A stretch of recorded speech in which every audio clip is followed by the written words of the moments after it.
ہرے بھرے درخت برف باری کی وجہ سے سفید نظر آ رہے تھے۔ سردیوں کے دن تھے۔ برف باری ہوتے ہی جنگل میں سناٹا چھا گیا تھا۔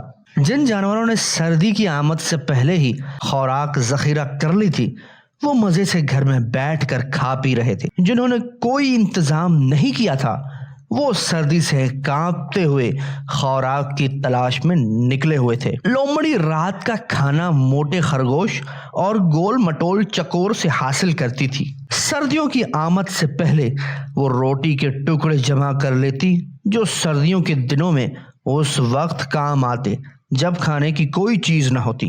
ایک دن موٹا خرگوش اپنی نانی کے گھر گیا ہوا تھا اور چکور گھر پر نہیں تھا۔ اس رات لومڑی اور اس کے شوہر لومڑ نے رات کو باسی ٹکڑے کھائے۔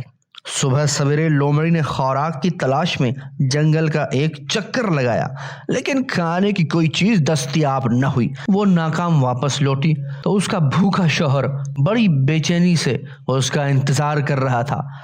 کچھ ملا یا خالی ہاتھ لوٹ آئی ہو؟ اس نے بڑی بے صبری سے سوال کیا۔ لومڑی نے اپنے نکھٹو شوہر کو گھور کر دیکھا، پھر کہا، اس شدید سردی میں بھلا کیا مل سکتا ہے؟ تو کیا اب پھر باسی روٹی کے ٹکڑے کھانے پڑیں گے؟ لومڑ نے جھنجھلا کر کہا۔ تو بھوری آنکھوں والی لومڑی کو اپنے کاہل شوہر پر غصہ آ گیا اور بولی، کام کے نہ کاج کے، دشمن اناج کے، کبھی خود بھی خوراک تلاش کر لیا کرو۔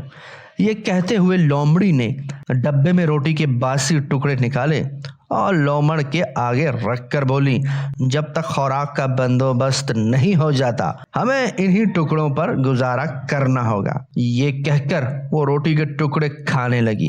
لومڑ نے ان ٹکڑوں کو دیکھتے ہوئے کہا، رات کو باسی ٹکڑے کھانے سے میرے دانتوں میں درد ہو رہا ہے۔ میرا تو دل چاہ رہا ہے کہ آج گوشت کھاؤں۔ مجھے امید ہے کہ میری خواہش ضرور پوری ہوگی۔ لومڑی نے کہا، تم چاہتے ہو کہ ہر چیز تمہیں بیٹھے بٹھائے مل جائے؟ میری تو قسمت ہی پھوٹ گئی جو تم جیسا نکھٹو اور کاہل شوہر ملا ہے جسے کھلانا بھی خود ہی پڑتا ہے۔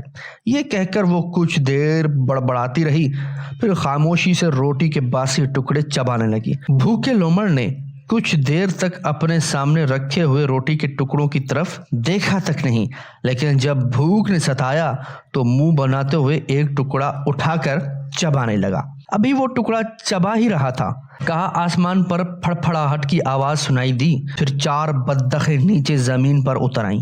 انہوں نے لومڑ اور لومڑی کو روٹی کے ٹکڑے چباتے ہوئے دیکھا تو ان کے قریب آ گئیں کہ شاید وہ روٹی کے کچھ ٹکڑے کھانے کے لیے پھینک دیں۔ لومڑی نے بڑی مشکلوں سے روٹی کے ٹکڑے جمع کیے تھے، اس لیے اس نے روٹی کا ایک ٹکڑا بھی ان کی طرف نہ پھینکا، لیکن لومڑ نے روٹی کا ایک بڑا ٹکڑا بطخوں کی طرف پھینک دیا۔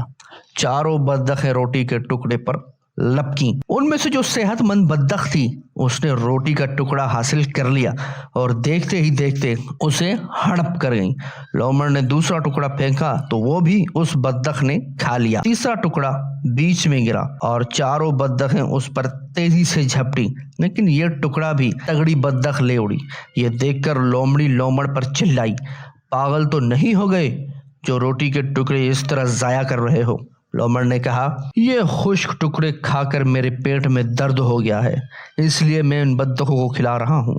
یہ کہتے ہوئے اس نے چوتھا اور پانچواں ٹکڑا بھی بطخوں کی طرف پھینک دیا۔ تگڑی بطخ یہ ٹکڑے بھی کھا گئی۔ اس کی ساتھی بطخوں نے احتجاج کیا تو اس نے ان کی خوب پٹائی کی۔ بطخ کی یہ حرکتیں دیکھ کر لومڑی نے کہا، کتنی لالچی ہے یہ بطخ، اپنی ساتھی بطخوں کا حصہ بھی کھا رہی ہے۔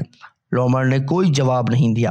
اب وہ روٹی کے ٹکڑے صرف اسی لالچ بطخ کی طرف پھینکنے لگا۔ دوسری بطخوں کا حصہ کھا کھا کر تگڑی بطخ کا پیٹ پھول گیا۔ اس نے اتنا کھا لیا کہ اب اس سے ادھر ادھر دوڑنا بھی مشکل ہو گیا۔ بس کرو، تم نے تو سارے ٹکڑے اسی لالچی بطخ کو کھلا دیے، لومڑی نے چلا کر لومڑ سے کہا، لیکن اس نے لومڑی کی بات پر کوئی دھیان نہ دیا۔ یہ دیکھ کر لومڑی بہت خفا ہوئی اور بڑبڑائی ہوئی اپنے بھٹ کے اندر چلی گئی۔